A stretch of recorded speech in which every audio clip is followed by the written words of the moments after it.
My guest this week is Curtis Hill. He is the former Attorney General of the great state of Indiana, the state I was born and raised in, so I know it well. And I reached out to Curtis to talk about what's been going on in the country the last few years, the polarization, the politics, crime, a number of issues. And we start off the conversation with the topic I frequently like to talk about, and that is the lack of civic education among many, especially those who want to tear down the system. Curtis, welcome to the show. Thank you, Charles. Thanks for having me, buddy. Man, it's good to have you. I was fortunate enough to meet someone who has been in the fight, and you understand how these things go. And I talk a lot on my show about, culture mostly, and I don't get into the politics too much, not directly, everything indirectly ebbs and flows, but I think it's a concern we have a problem with the lack of knowledge, right? Whatever your political views are, you have the right to have them in this free country, but I think it's so odd that people just get so animated about situations and they speak with this level of authority, but they know so little. So you being someone who's had the job of, defending the Constitution, right, and making sure things are happening in the proper ways. Talk a little bit about that before we get to your job and how you got there, what made you want to do that. Let's talk about that. Do you see what I see, that so many people don't understand civics, the way laws are made? I sound old. I remember they used to teach us on Saturday morning. They'll say, I'm just a bill. We see those little cartoons, Schoolhouse Rock. Haven't we gone away from civics? And what has the lack of a civic knowledge done to our society? I'm just a bill. Yes, I'm only a bill. And if you vote for me on Capitol Hill, that's the kind of stuff when we were children that if you weren't picking it up in school or picking it up at home, you actually got some assistance from your Saturday morning cartoons. I mean, you're exactly right, Charles. The idea of debate, the idea of information, finding out information and background before you just spit out an opinion, seems to be lost. And what happens today in our 7-second soundbite society, no one has room or time to find out information. They hear it from someone else. They hear it in a soundbite, in a clip, and then they adopt that as their position, and they're off to the races. And that's where the polarization has come into play. Much of the debates that people have on big issues, if they spend a little bit of time to peel back the onion on the issues itself, they would find much more common ground, much more opportunity to reach consensus on areas than what we're allowed to today. And it's a very frightening aspect because the world needs an America that is strong, that is united in so many areas. And it's very difficult to see that there's any ability to bring the right and the left and the middle all together on any common purpose. So what is the chicken or the egg here? What came first? I mean, is it that, because I always argue, to be fair to the people that I think are completely crazy and are radical, but radicals aren't new. People have been radical. People have been socialists. People have been racist. People have been far right, left. None of that stuff is new. So I'm wondering, and I don't know the answer, I'm just thinking, I'm wondering, is the polarization, obviously it's, increased by social media and being able to hide behind an anonymous name or click at people.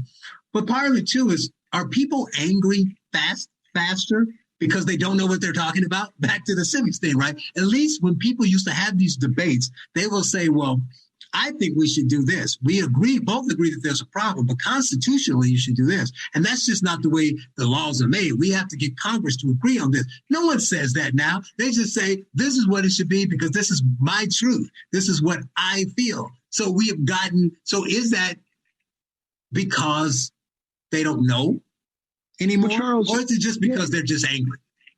Well, they get angry because they don't have information. If you don't have the background knowledge to support your position and you're engaged in a debate, if you can't go back to your well of information to bring in that debate, what are you going to resort to? You're going to resort to what you have available to you, and that's emotion. and the emotion quickly turns to anger, and it rises on that anger. You simply start to shout over your opponent instead of articulating a clean debate. I'm going to be louder than you, and I'm going to show you I know more than you because I'm angry. And much of it centers around what you just talked about: mass communication, the internet, social media. The fact that something can happen in Milwaukee, Wisconsin, and it's a national issue by 6 o'clock. Not too long ago, 20 years ago, 30 years ago, if you had a homicide, if you had a police action shooting in a particular city somewhere in America, it wasn't a national news story. Now everything becomes a national issue, and you almost can't put these things in a category. I mean, things move so quickly. You go from one issue to the next issue to the next issue to the next issue. People don't take the time to delve into the details to really understand the topics, and in particular when we start getting into areas involving the Constitution. And that's important because here, I can't speak for others, but I try to get to the root of the actual problem. We're going to solve a problem. We need to understand what the problem is. That has gone away, right? Because everyone, and most people are right. They will touch on one of the causes. But if you want to solve the problem, you need to look at all the causes. So people will say social media. People will say, like I said, the lack of civic knowledge. Both of those are true, but that's not it. You just touched on another great one.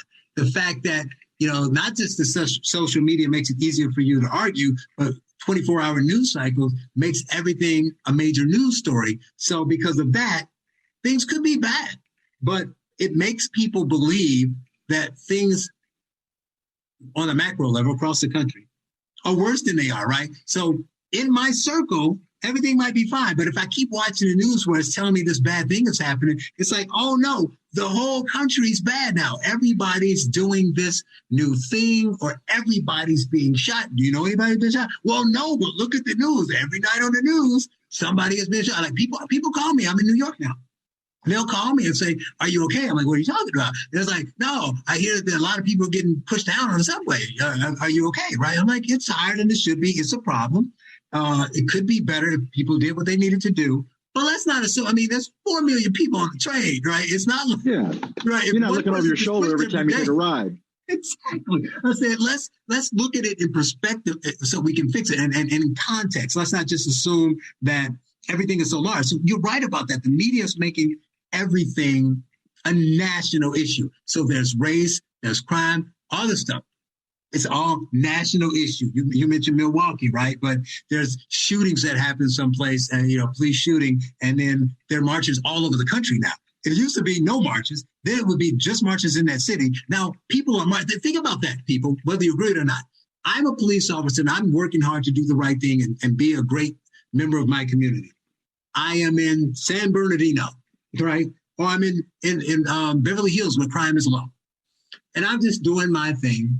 And a kid gets shot, let's say wrongfully, by the police in Cleveland.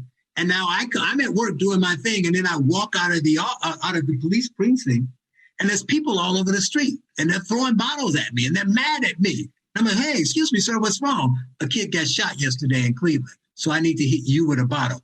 And we don't think that's insane? The common brush that's being passed along, if it happened in New York, it must have happened in Denver. If it happened in Denver, it must have happened in Atlanta.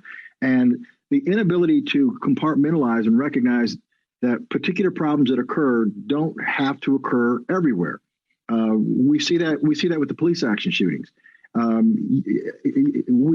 would think the way that the news media portrays police action shootings, that it's an everyday occurrence. And that's sort of the messaging that's out there. And many people think that's the case. And so what happens is you start to see countermeasures and protests that apply to people who have nothing to do with inappropriate actions, police shootings, things of that nature. But because they're police, we broad stroked everybody into the same bucket. And we say, well, you must be bad because look at these bad people over here and over there. And it's really a danger to society. I mean, that's why you see so many issues with regard to the police. One of the issues that we have right now from the defund the police movement and from the way that police have been pushed back, the sort of Ferguson effect, if you will, the idea that police don't act as aggressively as we need them to act because to do so is to their own detriment.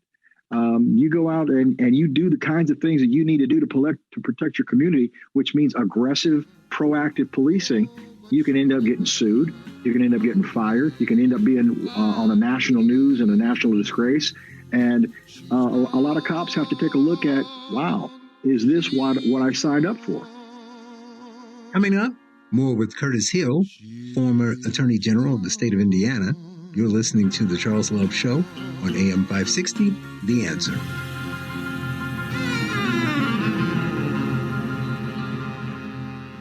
We return to The Charles Love Show on AM 560, The Answer. Once again, here's Charles Love. Are you tired of summer nights in Maine? Welcome back. I am continuing my conversation with Curtis Hill, former Attorney General of the state of Indiana.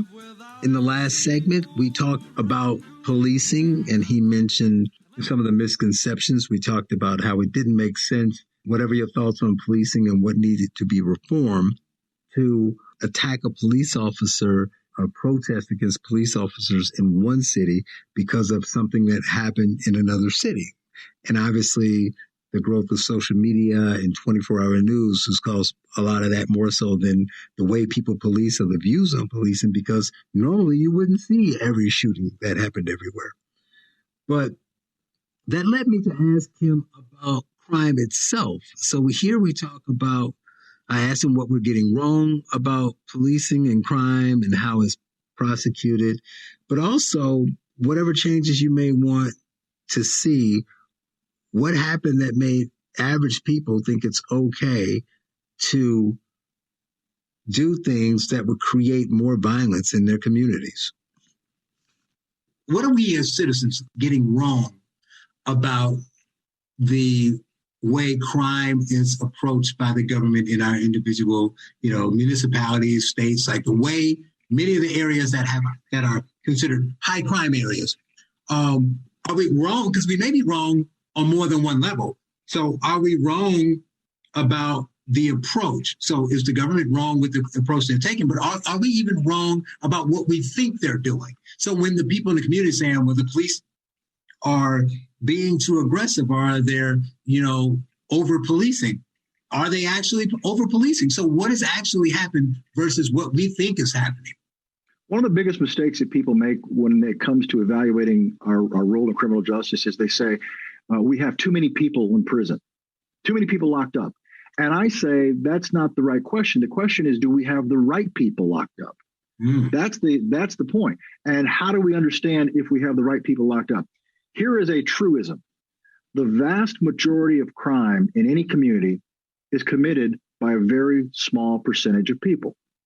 That's all across the board. So if you can deal decisively with that small number of people, guess what happens to crime?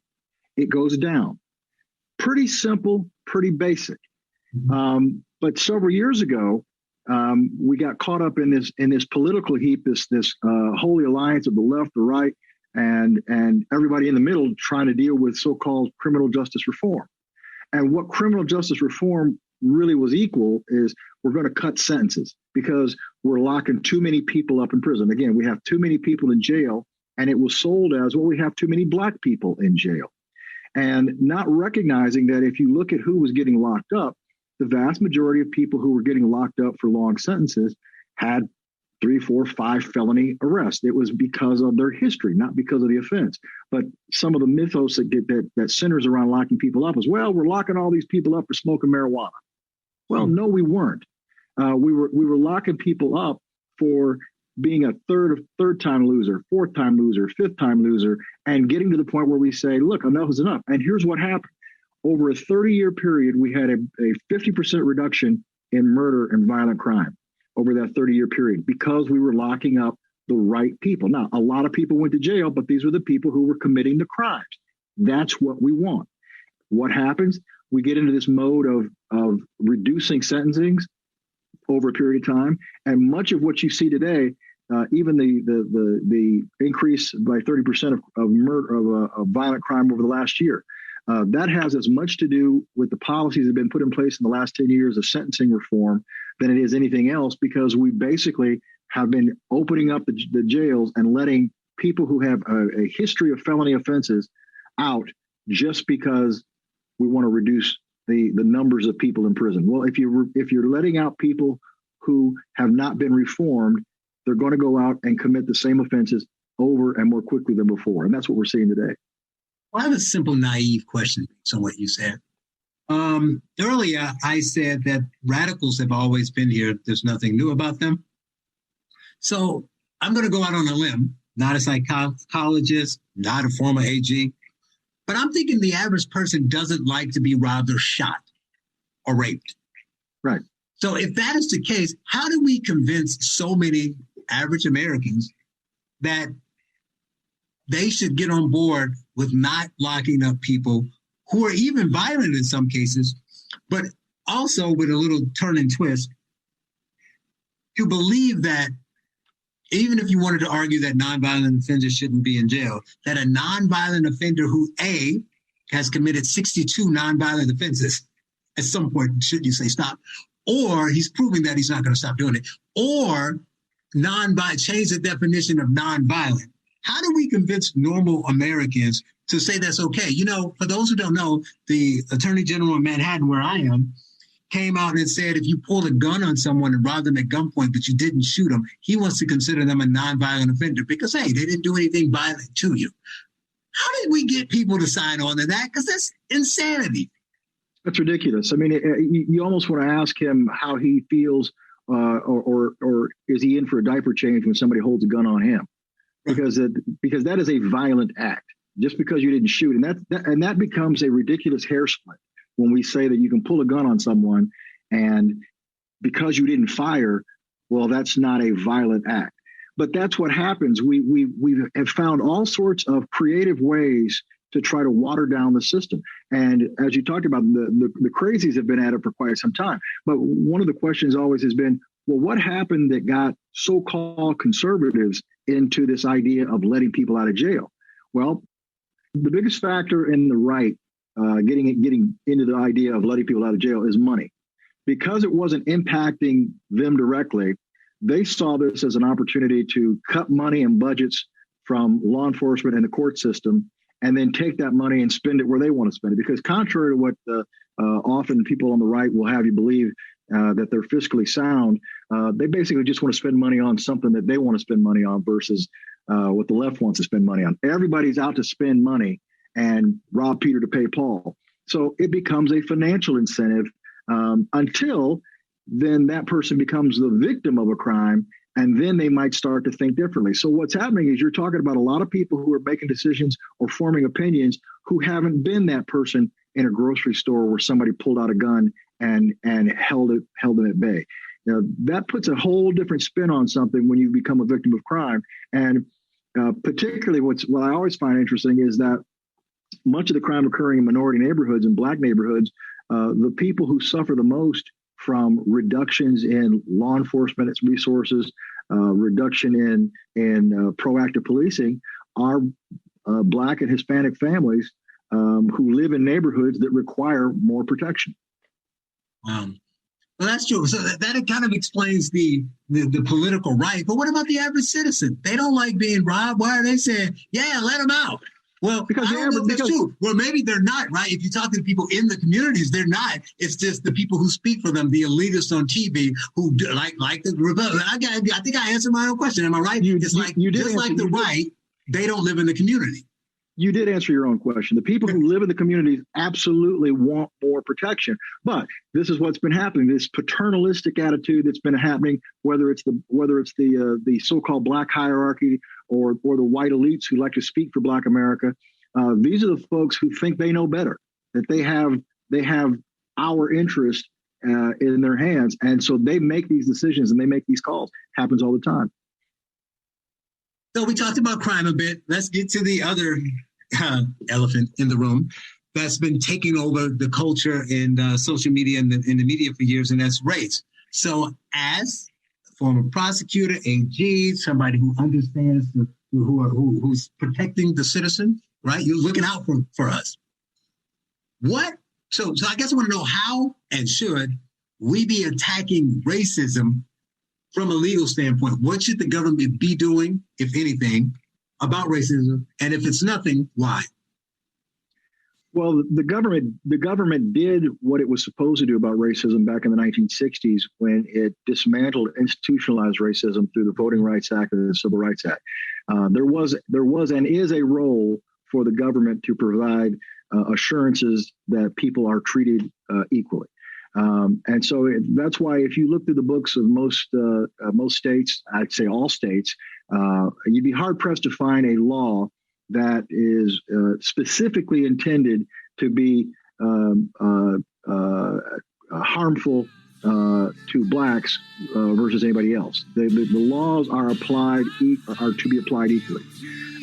So the answer to your question about what government should be doing about race in 2022 is absolutely nothing. Coming up, more with Curtis Hill, former Indiana Attorney General. You're listening to The Charles Love Show on AM 560, The Answer.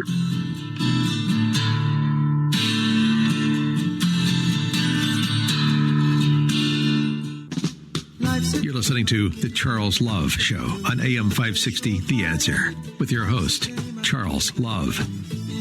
Welcome back. I am continuing my conversation with Curtis Hill, former Attorney General of the state of Indiana. And in the last segment, he was answering my question and talking about what needs to be done for blacks in 2021. And he said nothing by the government, that is. So here he continues his explanation. And then I ask him, what's wrong with the Republicans? I'll go back to Frederick Douglass when he was asked the question of what to do for the Negro. And his response was, do nothing for the Negro. You've done quite enough already. That's really an aspect of where we are. In all of this effort to do more, to do this, to do that, there's been so much that's been done that's been heavy-handed. I'm a firm believer in people resolving and working through their conflicts, through their understandings. And we have example after example of men and women in communities that have done that. What we're seeing today is a utilization of race in order to continue to divide us, in order to continue the paternalistic approach that the left maintains, and the right. I wish I could say more favorably for the right, but the right tends to ignore the problem because they don't see the interest in securing the vote. If 90% of all blacks vote Democrats, well, you don't have a whole lot of Republican attention over here. And if 90% of the blacks vote Democrat, what do the Democrats do? Whatever they want, because they already control that vote. That's the aspect that I think is still very prevalent in this country. So I'd like to see us get to a point where race was not used as a focus, but unfortunately it is. So what we have to do is deal with that. And dealing with that, we need to make sure that we educate people to not allow race to be used as a weapon against them or on their behalf. Wait a minute, Curtis. I got to push back, Curtis. I'm a little confused here. You say that the government should do nothing about race in 2022. But I see the news. I read social media, Curtis. I'm oppressed. So if blacks are currently oppressed in America, how can the government just sit back and do nothing? They got to look. Nike's fixing it. Who else is out there? Grubhub. All these companies are giving black set-asides. Netflix changed. They have a Black Lives Matter collection of movies on Netflix. Come on. If you think this is the time. White privilege is out there. Charles, if you think they're fixing it, what they're doing is checking the box. They're taking care of themselves. They're making sure that they can say, we've done our thing. And then the reality is they've done nothing to actually help the situation. What we need to have in the black community is empowerment, is economic freedom, is opportunity. That's what we need to be teaching children. We don't need to be teaching children that somebody owes you something, that somebody is oppressing you and successful with it. I mean, anybody who's black has experienced and continues to experience problems with regard to race. I mean, I take the position that if you're a black person in America, there's not a moment that goes by that you're not fully aware of your blackness. You walk into a store and you're thinking, okay, that person, that clerk's helping me. Is that clerk helping me because they really want to help me? Or are they suspicious that they think I'm going to lift something? We all sort of think like that. And that's unfortunate, but that's the way that we have sort of raised. When we were younger, our parents gave us the talk, conditioned us to be prepared and ready for things. That's unfortunate that it had to be done, but it has been done. And so we live a different existence. And through that existence, we have to make sure that we don't fall prey to these efforts to manipulate, manage, control who individuals are in the community. And I think that's what happens when someone says, well, we need to do more for Blacks. Well, we need to make sure that the opportunities are there. We need to make sure that there is school choice, things that are available for youngsters. We need to make sure that the kids who don't have a choice still have opportunities in education, and that we're working that out as best we can. So it's not that there's nothing that needs to be done, but it has to be done in an even-handed way. It has to be done in a way that doesn't lose the personal integrity that we want to see out of our youngsters as they grow and develop. Now I think you've been batting 1,000 here. You've been doing a great job. I think I might have a tough one for you now. Uh-oh. So, again, I mentioned that you were the former AG in Indiana. You were a Republican. So you have inside now. You've been an elected Republican official. So you know all the goods. What's wrong with the Republicans? Ooh, why do they seem so, how can I put it in a way that won't be too offensive so all the Republicans won't hate me? Feckless. They seem feckless. So why is, what is wrong? Why can't they fight for what they believe without retreating, without feeling weak, without buying in, without compromising their integrity? What is wrong with the Republicans? Well, I would say it's not the Republicans as in the sense of all Republican people who are Republicans, because if you look at the grassroots, individual people who identify as Republicans because they believe in limited government, because they believe in the power of people, those people are right on target, the vast majority. So what you're really talking about, Charles, is Republican leadership. Those who are engaged in political leadership of the Republican Party. That's the culprit, not the people, not the grassroots, not the masses. It's the leadership.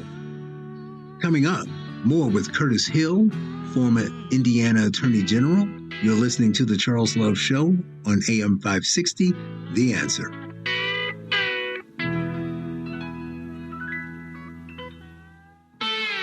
Now, more of the Charles Love Show on AM 560, The Answer, with your host, Charles Love. Welcome back. I am continuing my conversation with Curtis Hill, former Indiana Attorney General. In the last segment, I asked Curtis what is wrong with the Republican Party, and he started going into some of the problems and how they don't really support the people as they should. And here we continue our conversation with the issues within the Republican Party. It's those phony balonies that get up on stage and they say, our Republican Party is a big tent, but their only interest in that big tent is making sure that they still have control of the purse strings and of the power levers. So what's wrong with them is not genuinely wanting to share authority and share power. They talk about expanding their demographic, and Lord knows they have to because old white men aren't growing on trees. But then when you have people who have stepped forward to identify themselves as potential candidates, what all is done to bring those candidates in, prepare them for leadership, work with them, really promote them. You can go from community to community. It doesn't happen. Oh, you'll hear a lot of kudos for some of the more nationally known pundits and things of that nature. Oh, such and such. We like what that person says. We like what this person says. But when it comes down to a person who wants to run for county commissioner in a local community, is your Republican leadership doing enough to encourage that, to making sure that they're identifying them as a party adventurer, someone who can help change the direction of the party going forward? So I think there's a lot wrong with that. And here's the problem. The Black community, I think, would be very motivated to be more Republican than Democrat if you break down their issues. But when they're looking at the Republican Party, they're not seeing a welcoming mat that they should be seeing. And there's a little bit of, well, am I being used? Is this really legitimate? Maybe I'll just stay where I'm at. Even though many in the Black community know that the Democrats are using them, know that it's kind of the same old tired program it's been for the last 50 or 60 years, but they're getting something. They're at least getting lip service. And That's what the Republican leadership fails to do. They fail to seize the opportunities to demonstrate by doing that there's value in the Black community, and the Republican leadership is going to mine that value and create a brand new demographic that's going to sail the way and make sure that we have victories moving forward. Well, am I wrong about this too? I think even on a larger scale, the problem is the way they try to grow the party, as it were. Not just, trying to hold on to control and things of that nature, but from a money standpoint, in that the Democrats, it's like money grows on trees for them. They don't care. They would throw money at a guy who has no shot just because it helps us overall, right? They're like, well, we need to run some people everywhere. Let's throw, a couple $100,000 just to get people out there so we can put some people on the ballot. We know we're going to lose, but whatever, right? Where the Republicans, maybe because they're more conservative with their funding, they're like, well, if you prove yourself, you do this. And what happens? So even though I grew up in Indiana, I've been in Illinois for years, and I watched Democrat after Democrat, year after year, people run unopposed, right? So the Republicans just won't give that level of support. Regardless of range, it's almost like they think they need to be a sure thing in order to back them, not understanding that every little bit raises the awareness and the diversity of the party and gives a better understanding, gets a voice out there on what your platform is. You couldn't be more correct, Charles. There is a tendency by the leadership to withhold support or not trust that this person is really a Republican. I recall when I was campaigning for Attorney General, and I would go to Lincoln Days. And for your listeners who don't know, that Lincoln Days are typically Republican political celebrations in the local communities. And so I'm far away from my home area, and I walk up to an older fellow and I introduce myself. Hi, I'm Curtis Hill. I'm running for Attorney General. He looks at me and he looks away. He looks at me and he says, are you Republican? And I wanted to laugh out loud and say, well, I'm at a Republican Lincoln Day. Of course I'm a Republican. But there was that presumption, that little hiccup, like, well, are you really a Republican because you're Black? And there's that attitude. Now, what I have found over time is when you go to people who are somewhat reluctant, when they understand who you are, they get a sense of what you stand for, you find a great deal of support.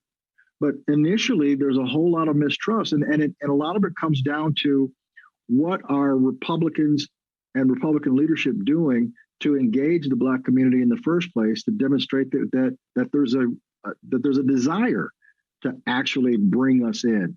I can't tell you the number of events that I've been to where I'm the only Black guy in the room. And people will say, well, Curtis, I don't have a racist bone in my body.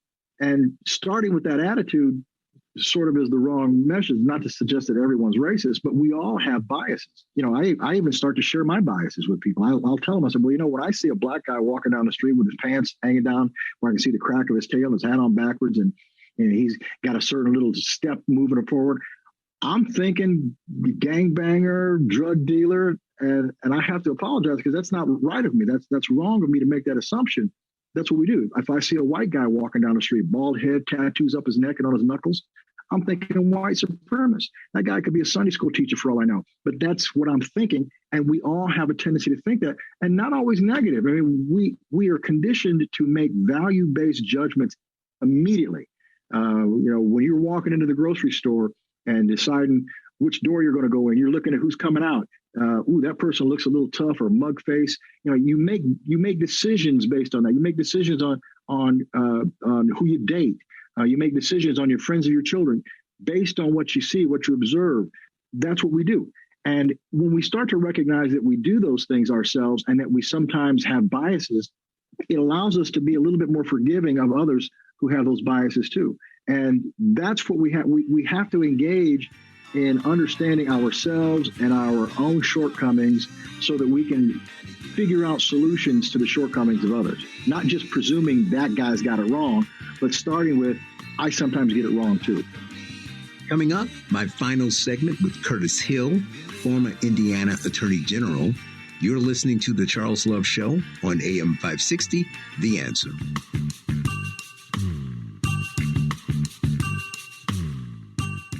The Charles Love Show continues on AM 560, The Answer. Here's Charles Love. Welcome back. I've reached my final segment with Curtis Hill, former Indiana Attorney General. And as I like to end all of my interviews with solutions to the issues we've been discussing, here I ask him, where do we go with such extreme polarization, the lack of civic education? People aren't open to talk to other people who disagree with them or hear interesting or unique ideas, or for that matter, hear something they disagree with. It hurts them physically. Words are violence now. So I asked him, where does he see it going, and perhaps what we can do about it? So lastly, I guess I want to ask, where do we go from here? I mean, we have a suppression of free speech. We have the race issue. Obviously you've seen the conversations over the last couple of days about the abortion debate, and people are angry and people aren't really talking across the aisle to each other. What do you see going forward? Where do we go from here? Well, it's definitely a polarization isn't even the right word for how bad it is. It's almost as though we have two Americas. The other day I was reading something that President Biden talked about. He was talking about the democracy is in ruins and misinformation, disinformation, and blah blah blah. And everything he said could be said by someone on the right.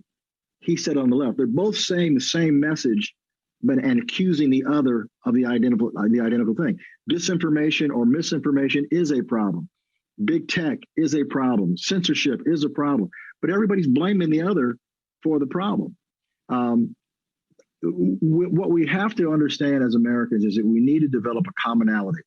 And the solution forward has to begin with our self-examination of how do we improve ourselves. I can't do much to make you do anything. I can't get you to improve who you are. So the best thing I can do is try to improve myself, try to allow myself to think. If you and I are having a conversation, I should be willing to engage with you, Charles, and say, I may not be right about this, Charles, but let me tell you what I'm thinking. Well, right there, I've given you an invitation to suggest that I might be wrong. And hopefully that would allow you to say, well, you know what, Curtis, I might be wrong too.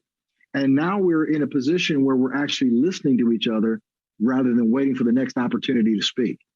And expanding that ability to listen, to empathize, to appreciate. It's almost as though if you have somebody who you don't talk to in your local community because they're politically opposite of you, but then you travel to a foreign country and you run into that person, that familiarity with that person, even though you don't talk to them at home, but you see them in a foreign nation, you're going to walk right up to that person because you're familiar with them and you can talk about the common things you have at home, even though you've never spoken to them when you're back home. We have to develop that commonality as Americans, as people who belong in the same state and in the same community, and move forward with that type of progress. All right, we will leave it there. He is Curtis Hill, former Indiana Attorney General. Curtis, thank you for your time. Thank you, Charles. Let's do it again.